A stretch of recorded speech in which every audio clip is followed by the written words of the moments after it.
নমস্কার বন্ধুরা, আমি তরুলতা চলে এসেছি আরেকটি নতুন ভিডিও নিয়ে। আজকে মনসা পুজো, তাই সকালবেলা স্নান টান করে রেডি হয়ে আমরা মনসা পুজোতে যাওয়ার জন্য রেডি হয়ে নিয়েছি।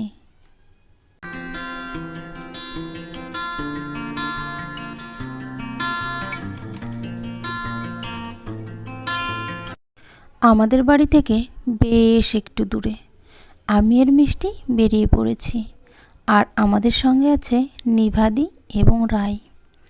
আকাশটা কি সুন্দর, রাস্তাটা কি সুন্দর, সব কিছু মিলেমিশে চারপাশটা খুবই সুন্দর।